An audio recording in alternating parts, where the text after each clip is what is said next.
Hello नमस्ते। आज बात करेंगे ग्रेविटा इंडिया कंपनी के बारे में और इसके स्टॉक के बारे में। ये जो कंपनी है इंडिया का सबसे बड़ा अभी करंट दिनों बहुत अच्छा खासा एक बैटरी मैन्युफैक्चरिंग कंपनी है।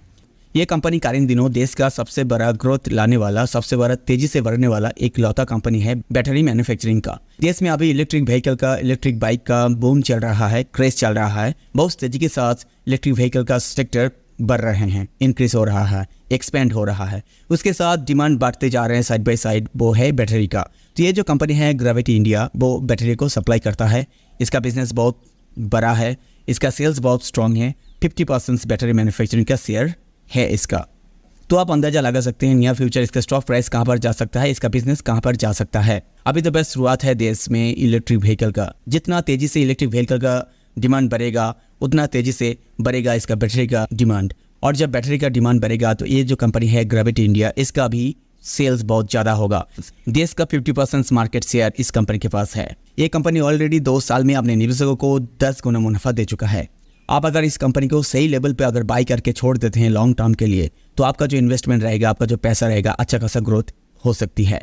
आपको सिर्फ सही लेवल पे इन्वेस्टमेंट करना है, सही वक्त पर। तो आज इस वीडियो में इस स्टॉक का सही लेवल आपको दिखाएंगे, टेक्निकल एनालिसिस करेंगे। इसके साथ आपको फंडामेंटल पैरामीटर्स को एनालिसिस करके दिखाएंगे। इसका रियल बिजनेस कैसा चल रहा है आपको एनालिसिस करके दिखाएंगे। यहाँ पर आप Skinner.insight पर आप देख सकते हैं ग्रेविटा इंडिया का जो मार्केट कैपिटलाइजेशन है वो है 15,902 करोड़।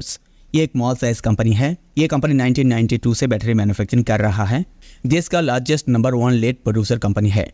1992 से इसका बिजनेस सक्सेसफुली चल रहा है। इस कंपनी का स्टॉक का जो पी रेशियो है वो है 62.5 है। ये बहुत ही ज़्यादा है। अभी इसका स्टॉक प्राइस ओवर प्राइस हो चुका है। पी रेशियो को देखकर ये लग रहा है। इस कंपनी का ROCE जो है, रिटर्न ऑन कैपिटल एम्प्लॉयड, वो है 27.9। ये 20% से ज़्यादा है। किसी कंपनी का ROCE 20% से ज़्यादा होनी चाहिए, तब जाकर किसी कंपनी को फाइनेंशियली स्ट्रॉन्ग कंपनी माना जाते हैं। ROCE का मतलब होता है किसी कंपनी के पास टोटल जो एसेट है, टोटल जो कैपिटल है, उसको यूज करके कितना अच्छा खासा पैसा जनरेट कर पा रही है। यहाँ पर ये कंपनी अपने टोटल कैपिटल को यूज करके अच्छा खासा पैसा जनरेट कर रही है। इसका जो ROE है, रिटर्न ऑन इक्विटी, वो है 33.7। किसी कंपनी का ROE मिनिमम 20% से ज़्यादा होनी चाहिए, तब जाकर किसी कंपनी को फाइनेंशियली स्ट्रॉन्ग माना जाते हैं। यहाँ पर 33.7 है। ROE का मतलब होता है किसी कंपनी के पास जो निवेशकों का पैसा है, जो इक्विटी कैपिटल है, उसको यूज करके कितना रिटर्न जनरेट कर पा रही है। यहाँ पर ये कंपनी अपने निवेशकों का पैसा, अपना इक्विटी कैपिटल को बहुत अच्छा खासा यूज कर रही है। तो यहाँ पर ROCE और ROE को देखकर ये लग रहा है ये कंपनी फाइनेंशियली बहुत स्ट्रॉन्ग है। ये अपने पैसे को बहुत अच्छा खासा इस्तेमाल कर रहे हैं। और ये कंपनी जो है अपने निवेशकों को हर साल 0.22% के हिसाब से डिविडेंड प्रदान करता है। ये बहुत अच्छी बात है। इस कंपनी का डेब्ट टू इक्विटी 0.65 है, 1 से कम है। किसी कंपनी का डेब्ट टू इक्विटी अगर 1 से कम होता है तो उसको अच्छा माना जाते हैं। इसका मतलब यह है कि इसके पास जितना कैपिटल है उससे कम इसका डेब्ट है। और इस कंपनी का इंटरेस्ट कवरेज रेशियो जो है वो है 6.82। ये भी बहुत बढ़िया है। किसी कंपनी का इंटरेस्ट कवरेज रेशियो मिनिमम 3 से ज़्यादा होनी चाहिए। 3 से कम होता है इंटरेस्ट कवरेज रेशियो तो वीक माना जाते हैं फाइनेंशियली किसी कंपनी को। इंटरेस्ट कवरेज रेशियो का मतलब होता है कंपनी के पास जो लोन है, जो डेब्ट है, उसका जो प्रीमियम है, उसको अपने ऑपरेटिंग प्रॉफिट से चुकाना कितना इजी हो रहे हैं या कोई प्रॉब्लम फेस कर रहा है। ये इंटरेस्ट कवरेज रेशियो देखकर पता चलता है। अगर इंटरेस्ट कवरेज रेशियो किसी कंपनी का 3 से ज़्यादा होता है तो इसका मतलब ये होता है उस कंपनी के पास जो ऑपरेटिंग प्रॉफिट से इससे कहीं कम उसका डेब्ट का प्रीमियम है, तो आसानी से बहुत चुका सकता है। अगर 3 से कम होता है तो इसका मतलब यह है कि जितना डेब्ट का प्रीमियम है उससे थोड़ा ज़्यादा उसका ऑपरेटिंग प्रॉफिट है, उसको अब लोन चुकाने में प्रॉब्लम हो सकती है। इसलिए आपको हमेशा देखनी चाहिए किसी कंपनी में इन्वेस्ट करने से पहले कि उस कंपनी की इंटरेस्ट कवरेज रेशियो मिनिमम 3 से ज़्यादा होनी चाहिए। इस कंपनी का जो करंट रेशियो है वो 2.36 है। किसी कंपनी का करंट रेशियो मिनिमम 2 से ज़्यादा होनी चाहिए। यहाँ पर 2.36 है, बहुत अच्छी बात है।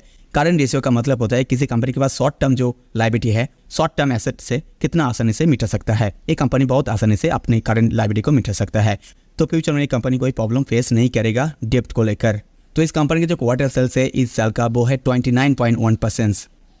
ये भी बहुत अच्छा है पिछले साल की क्वार्टर से। इस कंपनी का जो सेल्स ग्रोथ है इस पूरे साल का 15.1%। ये भी अच्छा खासा ग्रोथ यहाँ पर हुए हैं इस साल। इस कंपनी का जो करंट सेल्स ग्रोथ है वो पिछले 3 साल से 30.9% इंक्रीज हुए हैं। ये भी बहुत बढ़िया बात है।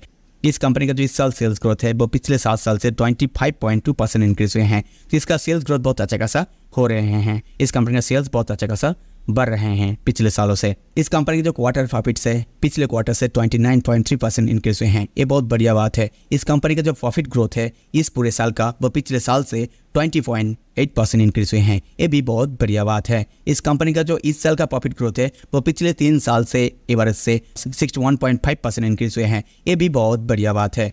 इस कंपनी का जो इस साल का प्रॉफिट है वो पास्ट 7 ईयर्स से 32.4% इंक्रीज हुए हैं। तो इसका प्रॉफिट ग्रोथ लगातार पिछले सालों से अच्छा खासा चल रहा है। कई सालों से इसका सेल्स और प्रॉफिट अच्छा खासा बढ़ रहा है और इस कंपनी का जो प्रोमोटर होल्डिंग्स है वो भी अच्छा खासा है 63.4%। तो ओवरऑल इस कंपनी का फंडामेंटल इंपॉर्टेंट पैरामीटर्स को चेक कर ये लग रहा है एक कंपनी बहुत फंडामेंटली स्ट्रॉन्ग है, फाइनेंशियली बहुत स्ट्रॉन्ग है, इसका बिजनेस बहुत अच्छा खासा चल रहा है।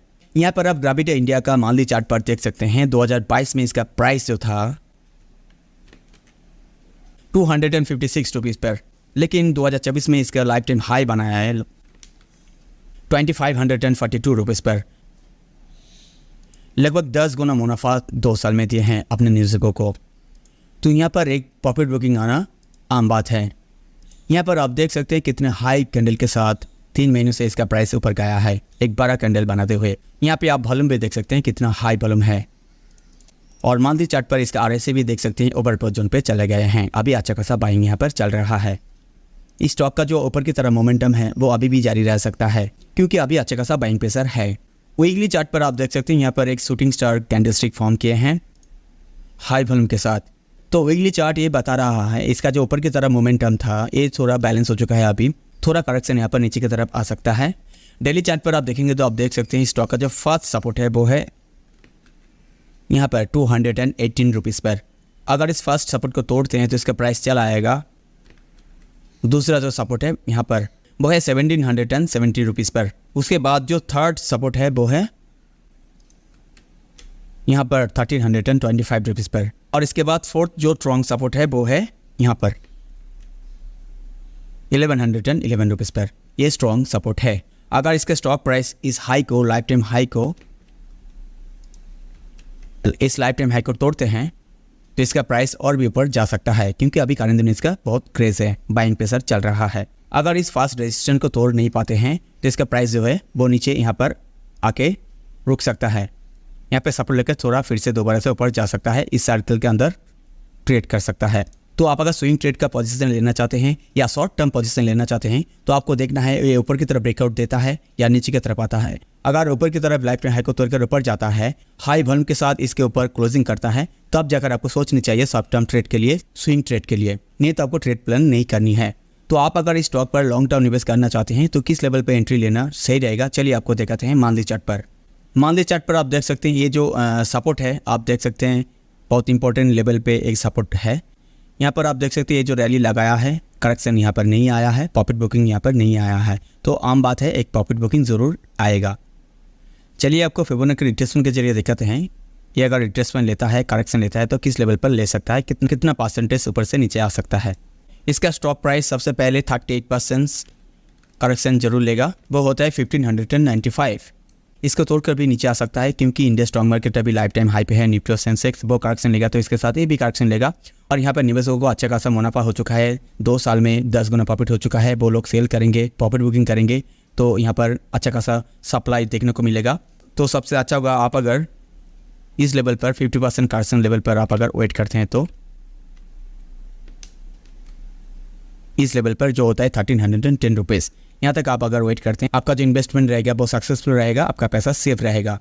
तो आप अगर लॉन्ग टर्म इन्वेस्ट करना चाहते हैं तो आपको 50% करेक्शन तक आपको जरूर वेट करनी चाहिए, तब जाकर यहाँ पे आपको इन्वेस्टमेंट स्टार्ट करनी चाहिए। वो होता है 1310 रुपीज़। आप इन्वेस्टमेंट करने से पहले खुद से एक बार रिसर्च कर लीजिएगा, आपका पर्सनल जो इन्वेस्टमेंट एडवाइजर है उससे एक बार कंसल्ट कर लीजिएगा, उसके बाद निवेश कीजिएगा। ये वीडियो एजुकेशन पर्पस के लिए है, इन्फॉर्मेशन देने के लिए है। तो फिलहाल आज के लिए इतना ही, मिलते हैं नेक्स्ट वीडियो पर, तब तक के लिए बहुत बहुत धन्यवाद।